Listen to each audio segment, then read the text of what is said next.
uNkulunkulu wethu onamandla onke, sazi wena ongumqalisi nomphelelisi wezimpilo zethu. Sazi wena unguye unguJehova igama lakho. Siyabonga Baba wethu onamandla onke, nakule ntambama sizophakamisa izandla zethu sithi Nkosi, uma sibheke emuva ukube wena uzange kanye nathi ngabe sisalile endleleni.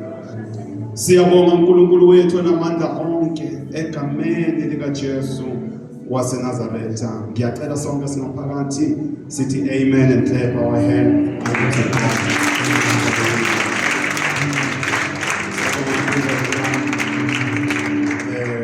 Singahlala phansi. Amen. Ngiyatholisa umdalane khona amasenior namhlanje babamalaza noma umalaza. I-time asengiyifakile la yomamalaza nobabamalaza. Amen. Ngiyabingelela kakhulu ngokuzithoba okukhulu. Ngicela ukubingelela abafundisi bakhona bala endlini bala ekhaya. Siyabonga kakhulu ithuba abafowethu abasinika lona. Ngibingelela umfundisi, the bishop of the house, nomama bishop, umama nobaba uMdakane. Ngiyabingelela egameni likaJesu. Ngiyabingelela the leadership of the house, bonke abaholi abakhona. Ngiyabingelela umfundisi nomama Malaza nabo bonke abanye abafundisi ebenze ukuthi angibabalanga egameni likaJesu. Amen. Ngiyabingelela ngafundisa ukuthi awusho nje ukuthi muhle kunabo bonke abantu ngoba lithi isilungu the beauty.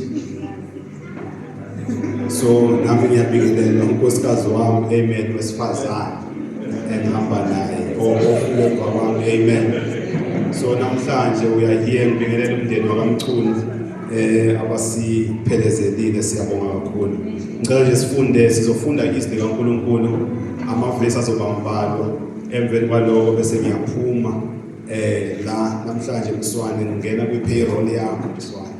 So ngikhuluma after i-service. Namhlanje sizele nje sizobonga uNkulunkulu, sizofunda amavesi ambalwa bese siyabonga uNkulunkulu. Kodwa ngaphambi kokuba sifunde izwi likaNkulunkulu, evikini ngike ngaya ku-YouTube. Abantu abasha bazongivumela ngithi it's YouTube, it's not YouTube, so it's YouTube. Ku-YouTube lapha ngibuka i-final ye-Rockman's Cup ka-1998. Ngiyabuka lapha kudlala i-Chiefs idlala ne-Sundowns. Ngathuka uma ngabe ngibona ngendlela abadlala ngayo abadlali be-Sundowns. Kodwa kwakuye emqondweni wami ukuthi noma ngabe kuthiwa bashisa kangakanani abe-Sundowns, i-final result yathi Chiefs yagcina iwinile ngo-1998 kuma-penalty. So ukuthi bebeshisa befike epalini bephasa ibhola engathi abaliboni oRoger Fumba ukuthi bebenza njani oPage Mahlangu, kodwa ekugcineni iChiefs yagcina iwinile ngo-1998. That is exactly how we are living njengabantwana bakaNkulunkulu, ukuthi noma ngabe kuthiwa kwenzakalani empilweni zethu, esikwazi ukuthi uJesu wawenza umsebenzi, esikwazi ukuthi we are more than conquerors. Noma kungabukeke ngathi izimo ziyasigqiba, izimo zingaphezulu kwethu, noma kungabukeke ngathi siyahluleka, kodwa esikwazi ukuthi uNkulunkulu wethu ushilo ukuthi thina singaphezulu kwabanqobo. Namhlanje sokhuluma nje ngale Rockman's Cup ukuthi bayafika abadlali beSundowns. Ubona sengathi njengoba ufeyilile esikoleni ikusasa lisekho, kodwa esikwazi ukuthi wena uyaphumelela. Kuthi noma sekuthiwa umndeni wakho ihlobo, kukhona abagulayo, kukhona abaswele, kodwa esikwazi ukuthi uJesu wawenza umsebenzi, enomsebenzi awushoti ngalutho, umsebenzi uphelelisile. So noma ngathiwa bafike epalini bashaya impali kangaka, kodwa esikwaziyo iKaizer Chiefs ngo-1998 yayiqubula indebe ye-Rockman's Cup. Akunankinga ukuthi yini esihluphile kusuka ngoJanuwari ka-2025, kodwa esikwaziyo ukuthi masiqede 2025 siya ku-2026 simbonga uJehova ukuthi Nkosi siyakubonga ngakho konke esikubonile lesingakubonanga, kodwa siyabonga uNkulunkulu. Ngoba sikwazi ukuthi noma kungathiwa basibizwa ngamagama sibambizi likaNkulunkulu osekuKristu isidalwa esisha, konke okudala kudlulile sibheke okusha. So asinendaba ukuthi kwenzekani, kodwa sikwaziyo ukuthi singaphezulu kwabanqobi, esikwaziyo ukuthi uJesu wasihlawulela icala, lesikwaziyo ukuthi wenziwa kwabampofu engempofu ukuze ngenxa yakhe. So sikwazi ukuthi uJesu walele emthini wehlazo walithwala icala lethu ukuze thina singabe sazama ngawethu amandla kodwa kwethu ukuthi singena ngenxa yokuthi likhona igazi elisinika ilungelo lokungena kwindawo engcwele sibike zonke izinto zethu kumqalisi nomphelelisi wempilo zethu. Namhlanje sizobonga uNkulunkulu sithi siyabonga Nkosi.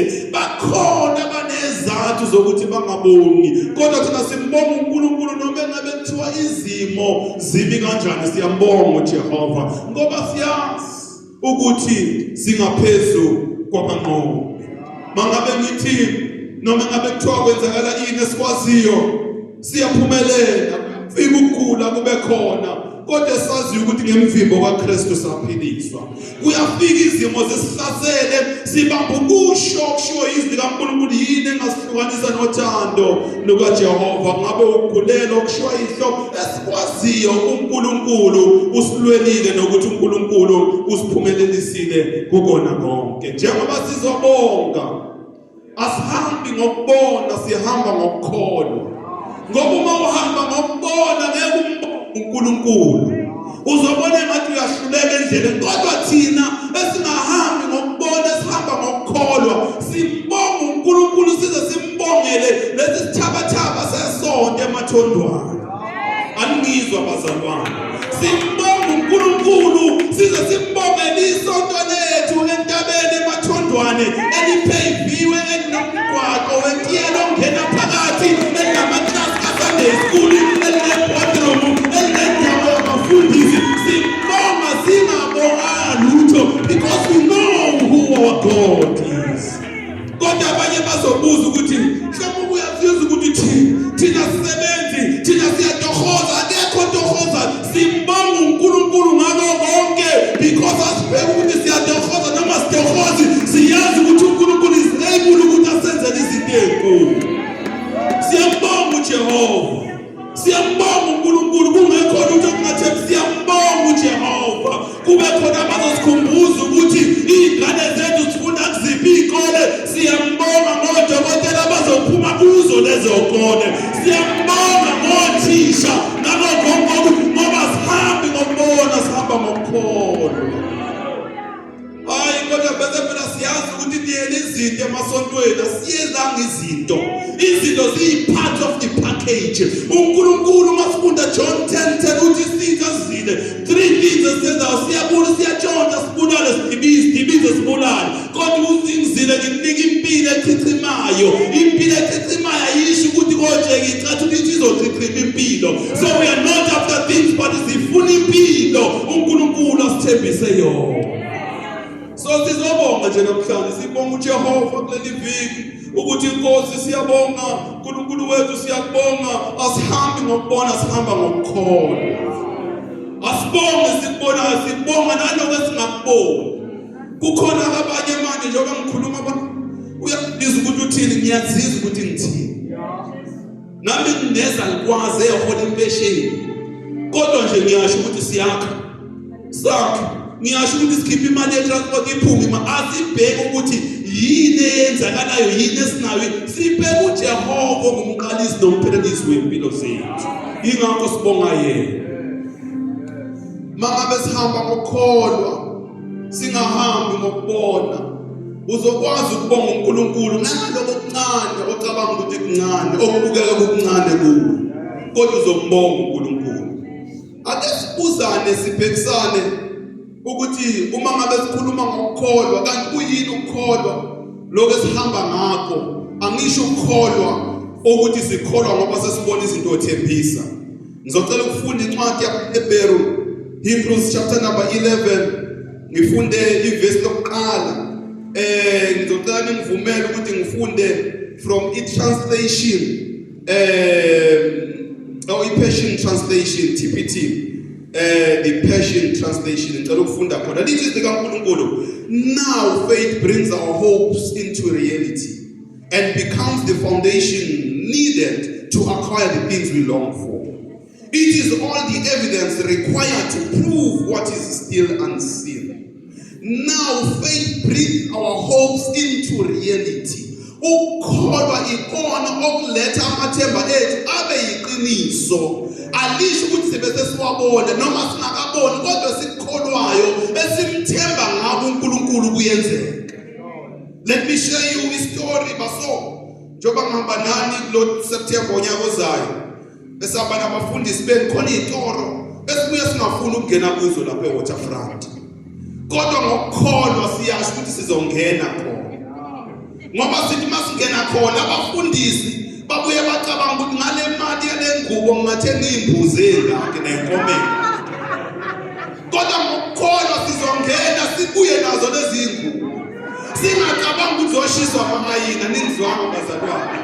Mabasa uzobuya zonifakazela ngoDisemba ozayo ukuthi sinaba kunamabheji esihlala kuwo ngoba singasafuni ukukholwa. Kodwa ukukholwa ukuthi kuletha izinto esithemba into reality. Uma ngabe ngithi sihamba ngokukholwa sihambe ngokubona, sihamba ngaloko simthemba ngako uNkulunkulu, asihambi ngaloko esikubonayo. uNkulunkulu siyamthemba ukuthi uyasiphumelelisa. uNkulunkulu siyamthemba ukuthi uyaseqisa, uyasidlulisa ezintweni. uNkulunkulu siyamthemba ukuthi izimo nezinto ezilwa nathi uyasinqobela zona. So sihamba ngokukholwa, sihambi ngokubona bazalwane. Uma ngabe ngikhuluma ngokukholwa, same book Hebrews 11 uverse number 3 wakhona lithi siyaqonda ukuthi umhlaba nezulu kwadalwa ngokwezwi likaNkulunkulu. By faith we understand that. Kusho ukuthi uma ngabe sizobonga uNkulunkulu, we need to have faith, simbonga uNkulunkulu sikholwa. Bese siyakhuluma ngoba umhlaba wadalwa ngamazwi kaNkulunkulu. Nawe udinga ukudala wakho umhlaba ngawakha amazwi. You need to frame your own world ngawakha amazwi. You need to frame your own family ngawakha amazwi. Udinga ukukhuluma phezu kwabantwana bakho, ukhuluma phezu kwebandla, ukhuluma phezu komphakathi, ukhuluma phezu kwakho konke wakho. You are framing your own world. Ngoba siyazi ukuthi ngokukholwa you frame your own world by words. So njengoba sizoba ngoNkulunkulu, sizombonga uNkulunkulu siframe. Sibonga uNkulunkulu siframe, sibonga uNkulunkulu siframe, sibonga uNkulunkulu bathi niyaphupha. Sithi hayi ngoba siphupha siyazi ukuthi uNkulunkulu akukho okumehlulayo, akukho okungenzeki kuJehova. Sibonga uJehova ngoba siyazi ukuthi kuye konke kuyenzeka. Uma ngikhuluma about framing your own world ngamazwi, kukhona an army ebesiyazi ukuthi inelodwa nje ihubo. When iyahlulwa noma iyawina lilodwa nje ihubo lakhona, the war cry yabo iyodwa eyokuba kuphela. Isitha sabo size siqale ukuthi ngoba siyabahlula yindaba bacule iculo lokuwina kodwa sibe sibahlula. If we are framing our own world, kusho ukuthi thina angeke sikhulume ngokwezimo, kodwa thina sizokhuluma lokho esikholwayo nalokho esimbonayo uNkulunkulu esenzela kona. So kusho ukuthi angeke sishintshe ukukhuluma kwethu ngoba sibona izimo engathi ziyaphikisana nathi. We will still go on and sing ukuthi siyanqoba singaphezulu kwabanqobi njengabantwana bakaNkulunkulu. Hallelujah. Sizobonga uNkulunkulu. Njengoba sibonga uNkulunkulu, sizokhuluma ukuthi Nkosi siyabonga ukuthi wena unguJehova.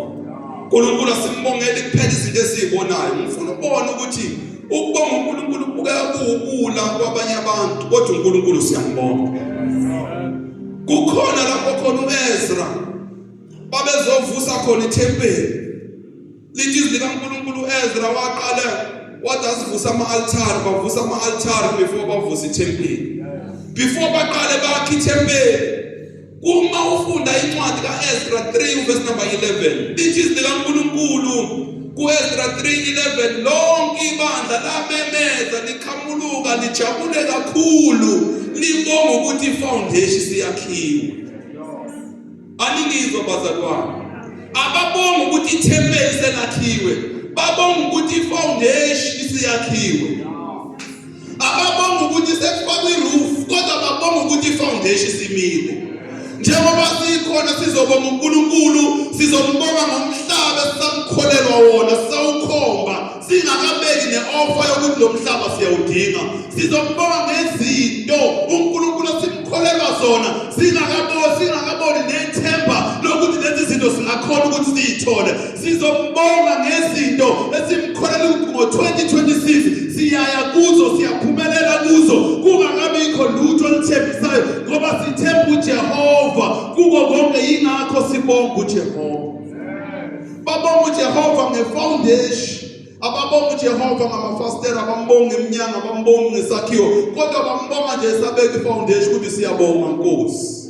Namhlanje ngikhuluma nawe ukuthi uzombonga uNkulunkulu usacabanga nokudonsa ipeni nephepha to write that business idea. Uzombonga uNkulunkulu usacabanga ukudonsa ipeni nephepha usadrafta that CV. Uzombonga uNkulunkulu usafuna ne-application form ukuthi uzohamba uyofunda kiphi i-institution yamabanga phezulu. Uzombonga uNkulunkulu usacabanga ukuthi njengoba usubuyile nazo iziqu zakho, iliphi office ofuna ukungena usebenze kulo. Uzombonga ungakafiki nakulelo because you know that uNkulunkulu unamandla okwenza lokho. Uma ungakholwa uzoba nenkinga yokuthi sibonga bese napo-ke sebeqalile, hayi ngoba siqalile, ngoba sibonga, ngoba siyamazi uNkulunkulu uhamba nayo. Kuleli viki sizobonga nje. Size sibonge nenkinga ezindlule kuzo. Ngoba siyamazi uNkulunkulu ukuthi uma ngabe isitha siza singena njengesikhukhulu, uNkulunkulu raise standard. Okusho ukuthi noma singeza size kodwa siyazi ukuthi ukhona uNkulunkulu owaziyo ukuthi baqhamuke ngendlela eyodwa bethi bayasivukela bahamba ngezisikhombisa sebebaleka bephindele emuva.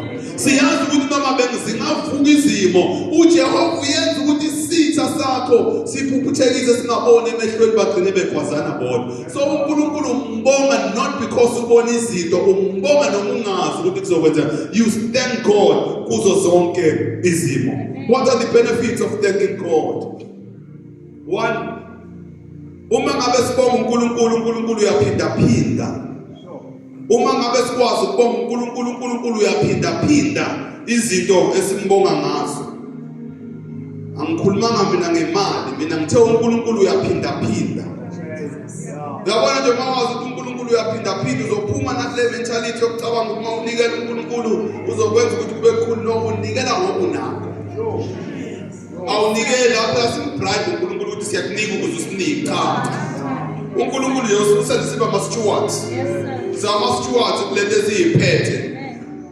Ngithi babamalaza abanye abantu baye bathuswe imali uma usuyibiza la kumele phambili ukuthi le mali engibizayo uma ubuka i-per-annum yabanye benu it's half. Mangithi nje ngicela u-360,000 kukhona abantu abano-per-annum abawo-500,000 kodwa uyabathusa uma ubize sontweni. Okay. Uma ngabe these are the benefits of thanking God. Uma sifunda John 14:19 incwadi kaJohane leshumi nane ivesi leshumi nesishagalolunye lithi uJesu wathatha isinkwa wasenze njani bazalwane? Wabonga. Wathatha isinkwa wenze njani? Kule weekend senzani? Siyabonga. Sizothatha esinako senze njani? Sibonga. Ingakho izwi likaNkulunkulu uma ufunda incwadi kaDuteronomy lithi akekho okufanele avele phambi kwaNkulunkulu empty-handed. Akekho ongenakho angabonga ngako uNkulunkulu. So njengoba sithi siyabonga, kukhona zonke esingabonga ngako uNkulunkulu. So none of us ofikayo azokhala. Yabo nje bangikhuluma ngenzela ukuthi nawe uhlale ubalisa leke yama-status. Sibona ngama-status ukuthi khona inkinga ekhona. Awubuye kubalisa, awubonga uJehova, awumbonga uJehova even nangale data lo uyisebenzisayo. Bonga uJehova uye kubalisa ukuthi ubaba kaBoy wakushiya singene lapho thina bonga uJehova. John 14 verse number 19. This is the kaNkulunkulu. John 14:19. Uma sifunda izwi likaNkulunkulu lithi kwincwadi kaJohn 14 verse number 19. Lifundeka khona kanje. Lithi uJesu wathatha before uJesu wathatha isinkwa wabonga. Ngivula incwadi wrong bazalwane. uJesu wathatha isinkwa wabonga. Sikhuluma ngencwadi yenhlanzi ezimbili nezinkwa ezinhlanu ukuthi uJesu uma ngabe bembuza noma uma ngabe uJesu bembuza bazodlana abantu uyabuza kukhona yini okukhona. Bathi yebo kukhona kodwa kuncane. uJesu wathi bahlaliseni phansi. Wabe sethabatha inhlanzi wathabatha isinkwa wabheka ezulwini wabonga. Lokho kubona kuncane bonga uJehova. uJehova uyena umultiplier. Xolela mfundisi umdakana uma ngabe ukuthi nala ekhaya kuyadlula ibusiso man of God. Ongixolela mfundisi umdakana umuntu orelease ibusiso uJehova. Sibonga uJehova. Sithenga amasudu acwebezelayo sithengele umfundisi sithi sifuna ibusiso sibonga uJehova. Into ezokwenza ukuthi ungabongi le ngqondo yakho yokuthi esontweni edliwe imali yakho.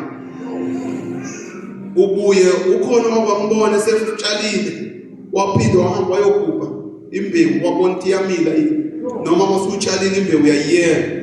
Angithi abanye phela bathi uma ngabe sebenikelele iyenzani imali yethu esontweni. uNkulunkulu ngitshela okuye kulamaviki ukuthi labantu abanemali azabakhuluma bamalazi. Laba abanemali ayabakhuluma. Lekelele namali yiyo le ekwazi ukuqala nezinja ngecathulo ukuthi nje bengaka kanti sithengisa icathulo esabamanzi. Lekelele mali ayikhuluma. Ubobona uma ngabe usukhulumela umnikelo esontweni ukuthi ngathi sekukhona inkinga ukuthi umnikelo wenzayo. uJakobe uthi manje seqamelile uthi inkosi ngizonikela endlini yakho kodwa kahle ukuthi ngizobuza ukuthi wenzeni umnikelo wakho. Ngcono uGod uhlale nawo kunokuthi uthi uzonikela uphinde ubuze ukuthi wenzeni umnikelo wakho.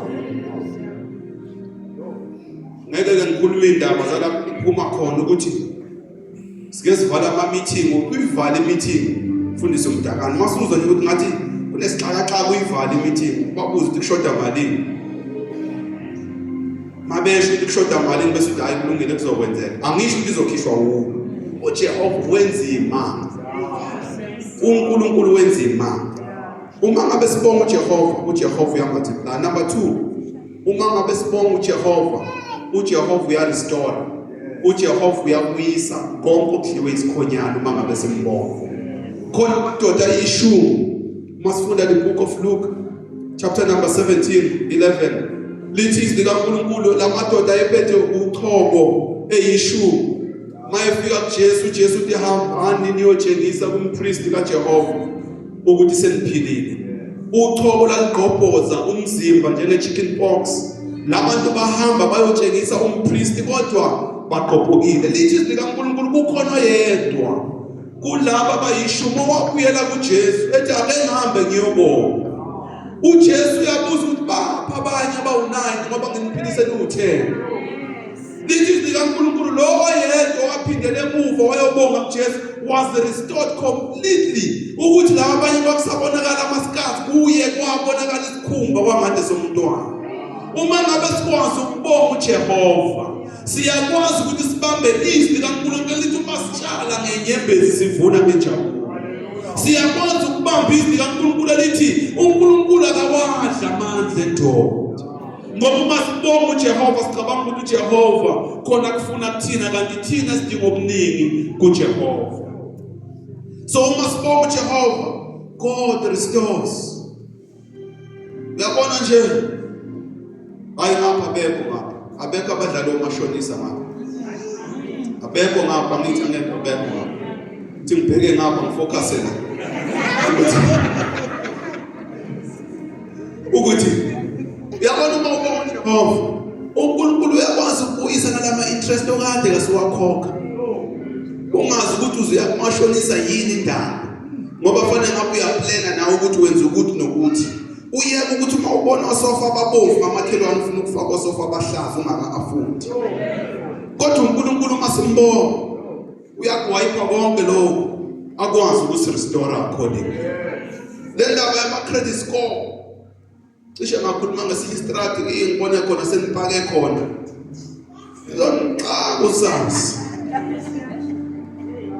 Onixaka. uNkulunkulu uyarestore. Asi lapho thina sithemba uJehova.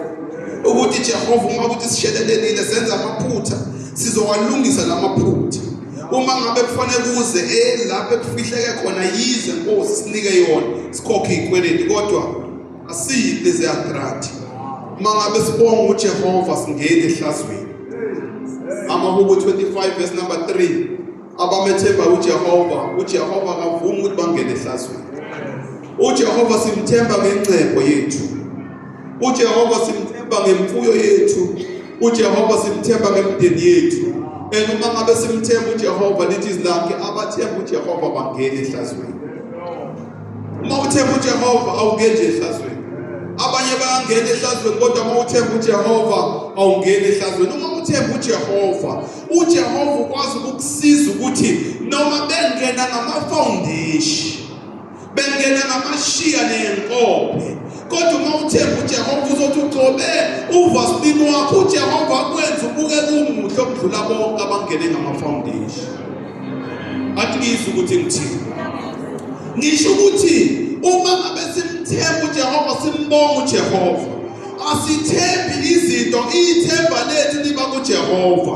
Njengoba uDavide ethi abanye ithemba labo lisenqoleni zamahashi abanye ithemba labo lisenqweneba ithemba lethu liba kuJehova. Izwi likaNkulunkulu esifunda lithi abathemba uJehova bangena ehlazweni ukuthi bangena kuma-interview kuqatha kuyingodo.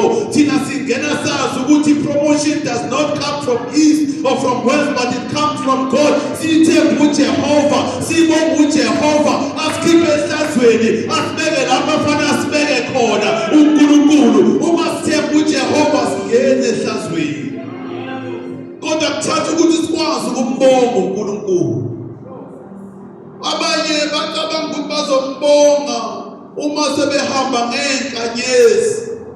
Siyakholwa ukuthi inkanyezi ziyeza sohamba ngazo kodwa siyambonga uJehova inkanyezi singakabambi ngesandla ngoba bamthembayo uJehova bangeni ehlazweni. Sifundela amavesi amathathu bese ngiyahamba ufundisa uDakani. Izwi likaNkulunkulu ukube bekwenzeka besovula amahubo 107. Ngicela siwafunde. Angijwayeleke lento yokufundelwa kodwa ngicela ningifundele ihubo 107 uma ekhona uThembi nala endlini. Ngicela umfundisi uDakani ningisize solungisa lapha nomswane ukuthi kukhokheleka kanjani. Psalm 107 verse number 1. Amahubo 107 amagama amnyama. Ukubonga inkosi kwabakhulekileyo bakwa-Israyeli. 1. Bongani uJehova ngokuba muhle. Asibe lapho lithini bazalwane? Bongani uJehova ngokunenzela izinto. Bongani uJehova ngoba kukhona anike kona. Bongani uJehova ngoba kukhona niphephise kuko. Lithini bazalwane? Bonge uJehova ngoba unjani muhle. So uJehova sidinga ukuthi simbonge ngama-conditions. Simbonga in spite or despite of anything. Kodwa uJehova siyambonga. Isithi mbonga uJehova. Kusho ukuthi uJehova umbonga ubona noma ungaboni uqonda noma ungaqondi ukuthi uJehova umbonga. Kule weekend sizothi siyabonga Nkosi. Kukhona umakhelwane ozokubuza ukuthi ubonganile wena uthi ngiyambonga uJehova. Ngimbongela ukuthi unguNkulunkulu nakweyami impilo. Ngimbongela ukuthi uthe kwenzeka izinto kodwa uJehova wangihlenga, uJehova wangigcina. Mbonga uJehova ngoba uJehova unjani bazalwane? Muhle. So uJehova siyambonga. Noma ngabe kuthiwa kwenzakalani kodwa uJehova senze njani? Siyambonga. Sifunde izwi likaNkulunkulu abaseThessalonika bokuqala, 1 Thessalonians chapter number 5 verse number 16 to 18. Then I close. 1 Thess chapter number 5 verse 16 to verse number 18. Lithi likaNkulunkulu kwabaseThessalonika bokuqala, thokozani njalo njalo. 17 bese ethi nikhuleke ningaphezi kwenze njani ukukhuleka. Bese 18 uthi nibonge uJehova kuko konke. Thank the Lord, or give thanks to God in all circumstances. All circumstances usho ububi, that is a circumstance. uNkulunkulu ukuswela, that is a circumstance. So izwi kaNkulunkulu lithi mbonga uJehova kuko konke, uyambonga uJehova. Kukuhle kukubi uJehova senze njani bazalwane, siyambonga. Siyazi noma singazi uJehova senze njani, siyambonga. Sinako noma siswele uJehova senze njani, siyambonga. Ngoba lithi izwi kaNkulunkulu mbonga uJehova kuko konke, mbonga uJehova. Musukufuna izathu zokuthi uJehova uzombongelani. Uma ufunda incwadi kaSamuel yokuqala, kukhona owesimame simazi ngokuthi uHana. Lithi izwi kaNkulunkulu imihla unyaka nonyaka wayekhuphuka ekubeni beyobonga uJehova. Ophenini ababexhakile ingane, babephethe izikhiye zemoto, bephethe izikhiye zemizi, kodwa uHana wayekhuphuka engaphethe lutho ayobonga uJehova. Athi ngiyabonga Nkosi ukuthi wena unguJehova, ebusuku ngilele unguJehova, emini ngihamba unguJehova. uHana uthi noma ekhuleka uthi Nkosi ndodana uma unginika yona ngizoyibuyisa kuwe. uHana uyabonga uJehova. Bekhona abamhlekayo, bekhona abamkholodelayo, bekhona abangamfiseli impumelelo, bekhona abahlanganisile amakhathakhatha, kodwa uHana uyakhuphuka ayentabeni athi ngiyabonga Nkosi. uHana uyakhuphuka uyobonga uJehova. Ama-CV akhe bewathathile bawafaka emgqonyeni, izinto zakhe bethathile bashwathika ngemuva, kodwa uyaqhubeka ayobonga uJehova. Namhlanje ngifisa ukutshela wena ukuthi ungaphezi ukubonga uJehova ngoba ufuna izathu, noma sebekucindezela phansi, kodwa mbonga uJehova ngoba uJehova unguNkulunkulu ongozeli, unguNkulunkulu ongonali, unguNkulunkulu ongahluleki. Simbonga uJehova noma izimo zinjani. Ukhona umfana simazi ukuthi igama lakhe uJosefa, bamdayisa, bamkhipha emgodini, bamusa kaPhothifa, bamkhipha kaPhothifa wayejele, kodwa wasukuma waba yi-prime minister yaseGibhithe. Mbonga uJehova noma engabe kuthiwa iziphi izimo obhekana nazo. So namhlanje sikhuluma ukuthi siyambonga uNkulunkulu, sikhuluma ukuthi siyambonga uJehova. Kukhona babeyinhlekisa, kodwa siyambonga uJehova. Simbonga siqonda, simbonga noma singaqondi. Egameni likaJesu. KwabaseKolose besithathu ivesi le-15, Colossians chapter number 3 verse number 15. Siyambonga uJehova. Lithi izwi likaNkulunkulu kwabaseKolose 3:15. Ukuthula kukaKristu makuhlale enhlizweni zenu njengoba ningamalungu omzimba, nabizelwa ekuthuleni. Hlalani noma qhubekani nibe ngabantu ababongayo njalo njalo. Ukubonga should be iportion yempilo zethu, ukuthi nje siyambonga uJehova. Ungafuni ukuthi uzombonga ngoba sebenza, umbonge nje uJehova. Uthi Nkosi ngiyabonga. Ingakho bazalwane kule weekend sizothi siyabonga Nkosi. Sizothi Nkosi kube wena uzange ube kanye nathi besisalile endleleni. AbaseGibhithe bayakhumbula ukuthi Samueli asikhande amatshe sithi uNkulunkulu ubekanye nathi sithi Ebenezer Nkosi siyambonga uJehova ukuthi Nkosi kusuka ngoJanuwari kuze kube manje ubile kanye nathi sibile khona izipho endleleni kodwa Nkosi siyabonga ukuthi wena unguJehova. uDavide uthi uma sifunda incwadi kaSamuel yokuqala isahluko se-17 utshela uSawuli ukuthi Nkosi uSawule mina ngibhekene nebhubesi ngabhekana nebhele akuzange kungenze lutho yingakho namanje sikwazi ukuma ngesibindi sithi uJanuwari unazo inkinga uFebruary wafika nokwawo kanjalo ephela uMarch uMay uJune uJuly bathi kuMuDisemba sisamile asimile ngawethu amandla kodwa simi ngoba mkhulu ngakithi kunalowo khona ezweni.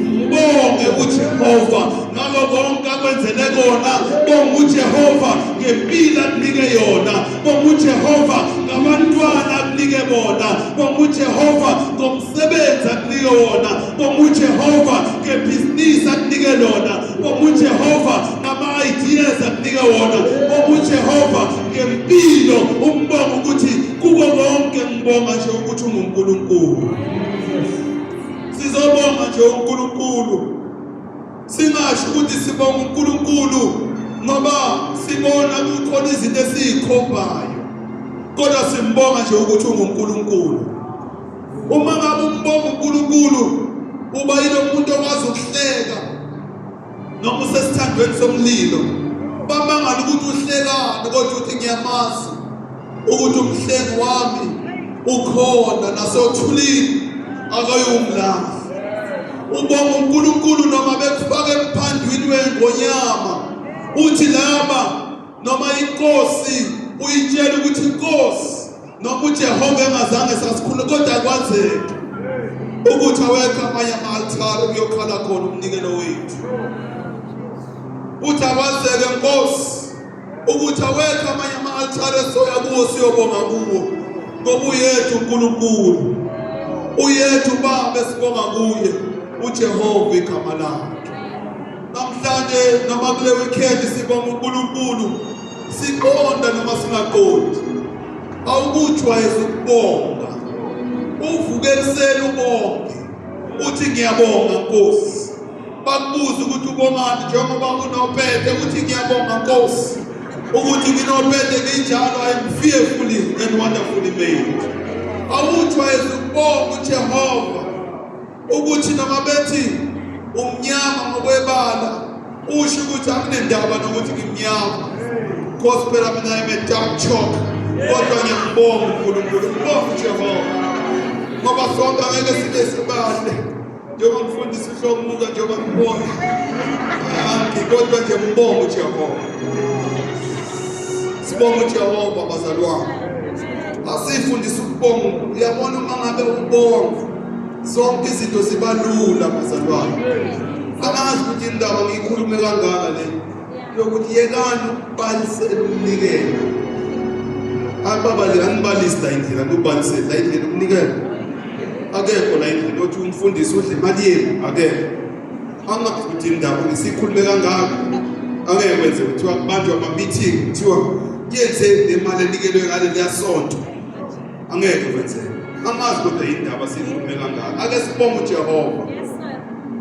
Awuphume endabeni ongangene kuzo. Ubonge uJehova. Ezinye izinto zakhela kancane kancane. Wena uzothi uyaqondisha nje sifuna ukuthi iqonde sontweni kanti sekuwumoya wokukhononda. Kukhona abakhononda uNkulunkulu wabushaka ngochoko lapha bekhonondela unkosikazi kaMose niyabaza ngithi. uNkulunkulu wabushaka ngochoko ngoba phela touch not the anointed of the Lord.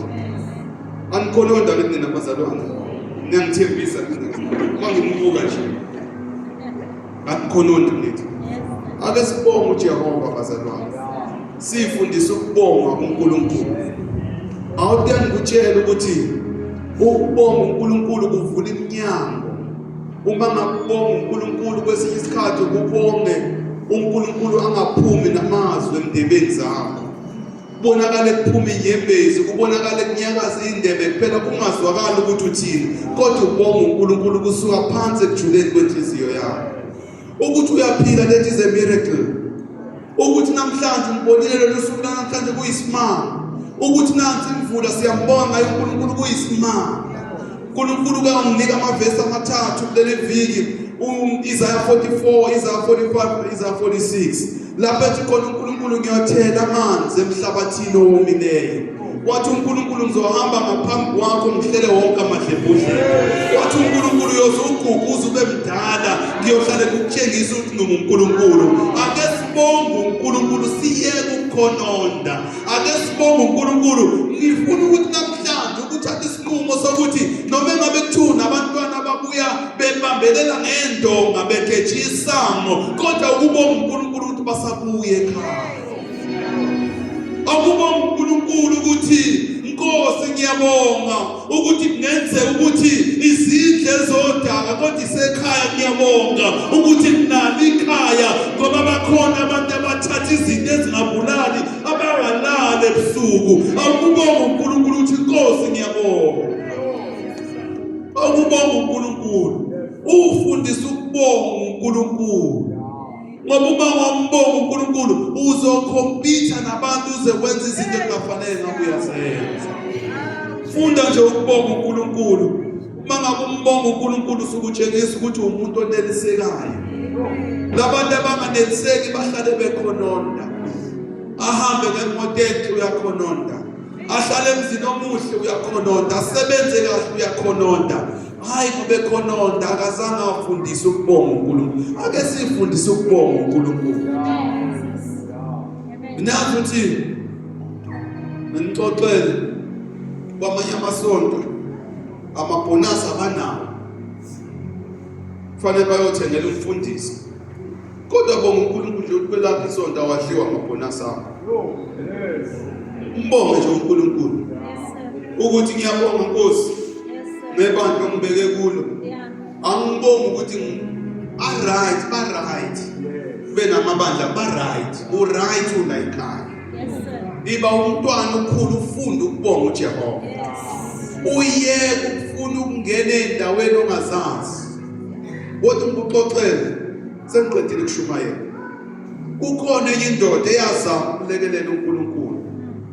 Ngiyafuna ukuhamba phambi komphongolo kaJehova. uNkulunkulu ubiza umfundisi. Umfundisi wasecela nini ukuthi nimlekelele ukuthi lapho uNkulunkulu anibize khona nizohamba naye. Uyavolontiya, uyavuma noma uvuma. Ungavumi kanti uzofuna ukulunguza futhi emphongolweni kaJehova. Ufuna ukuhamba phambi kwamahashi. Bonga nje uJehova. Funde nje ukubonga uJehova. Le ndoda eyazama ukuthi ibone ngathi umphongolo uyawo. Ayizange ifike lapho umphongolo uya khona. Funda ukubonga uJehova. Ngiyabona nje ubukhonona. Izwi kaNkulunkulu lithi otshala umoya uvuna isivunguvungu. So kushayela izandla thina njengoba ukhonona. Ukhomba isayiti sikubongise sithi hayi Nkosi uzosivuna isivunguvungu. Funda ukubonga uJehova. Funda ukubonga uJehova. Bogogo, bomama, bobaba sibonga uJehova. Ama-single parents ukuthi ubaba kaBoy ushiye nengane, bonga uJehova. Ingane akhuliswa ubaba kaBoy ikhuliswa uJehova. Ukuthi uzokhulisa kanjani bonga uJehova. Uyoqhamuka esetshekile amazinyo eseshoda. Angisho ukuthi ngifisa ukuthi amazinyo awashoda. Ngoba phela uke wathi ufisa lokho uNkulunkulu uzokwenza unale ngane zakho. Akushiye nazo kube izona kuqala ebuzo babwazi. Kodwa bonga uJehova ngabantwana. Bonga uJehova ngomndeni wakho. Bonga uJehova ngomuzi, ngekhaya. Ngabo bonke uNkulunkulu akunikele. Sifundise nje ukubonga uJehova. Ngicela sisukume sizobonga uJehova. Bonga nje uJehova. Mawungazi ukuthi uzothini nje uthi ngiyabonga Nkosi. Mawungazi ukuthi uzobonga ini uthi ngiyabonga Nkosi. Ngesibonga nje uJehova. Siyabonga uNkulunkulu wethu. Siyabonga uNkulunkulu uNkulunkulu ubekhona osekhona noNkulunkulu omile kuze kube yikona phakade. Siyabonga Baba wethu onamandla onke. Siyabonga wena onguye nguye. Siyabonga mqalisi nompheleli wempilo zethu. Siyabonga Baba wethu onamandla onke. Siyabonga wena uNkulunkulu wethu osekhona osekhona. Siyabonga Baba wethu onamandla onke. Siyabonga. Ake uNkulunkulu